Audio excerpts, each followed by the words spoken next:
A few days ago, I asked a question on Facebook, and I asked if you had a magic wand, could fix one thing in your business, what would it be? And one of the responses I got was a rock solid team. And I've been thinking about that, and I think a lot of firm owners would give the same answer because it's easy to look at our frustrations and think if I just had better people and if my team took more ownership, if everybody was more accountable, then everything would actually be easier.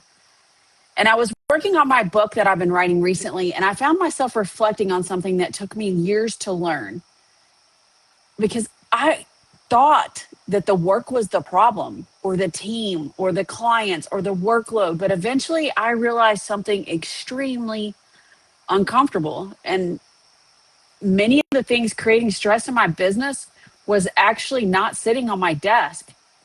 They were the conversations I didn't want to have, the accountability I wasn't enforcing. And I'm not talking about accountability with just your team. I'm also talking about with clients, with yourself, the decisions I was avoiding. There were so many decisions that I was avoiding. In other words, I was looking for a team solution to what was often a leadership problem.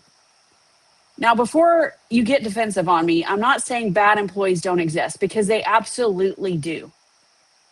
And I'm not saying that hiring doesn't matter. And I'm not saying that hiring correctly doesn't matter. It absolutely does. But what I'm saying is this: sometimes we spend years searching for the perfect team member while avoiding the leadership work that would require to be built to build a strong team. And so I want to share the story of my own business, which also reflects to a lot of my coaching clients' businesses and my accounting clients' businesses. Because a lot of times we're looking for that perfect person. But a lot of times we have to develop that person. We have to develop them in what we need. And and to give you context, I was working with a client recently she had this unicorn of a team member that we had created of what she wanted in her business. So then we looked at what are all the skill sets, what are all the personality traits, what all do they need? And we started looking at, okay, where does that person exist? And so as she was hiring, we started looking at the people that she was getting, and some of them didn't have, because that was a unicorn. And some of them, that the applicants, they didn't exactly fit all the boxes, but they fit most of the boxes. And I'm like, well, can you live with that or not live with that? But then we also looked at, okay, what is the work that they're going to be doing? What are the tasks? Will they fit in those tasks? And so, since many of you are accountants, I'm going to use tax, bookkeeping, and audit. I'm going to use those three buckets. So what they were looking for was a tax person, but what they got was a lot of bookkeeping experience. And I'm like, well, can you live with that? And she's like, well, no, because these are all the tasks that I'm actually trying to remove off my plate. And this is one of the things that I used to not understand is I used to think that I just need somebody to input the data, and then I would take it from there. But you know what? That didn't keep anything off my plate. It just kept adding more because I wasn't developing them. I wasn't looking at how can I actually improve their skills? How can I actually give them a process of how to actually put it where I want it? Because even though we may all come to the same net income, we have different ways of doing things, and we have different ways of classifying things. So I asked that client, I'm like, so you have to decide what's important. What is a rock solid team for you? What does it look like? And she was like, I need somebody that can take S Corp returns completely off my plate where they can handle them, and then they can train somebody else to do them. But we had to get through what was rock solid for her. Because a lot of times we're not digging deep enough of what is rock solid. What actually is it that we need and that we want?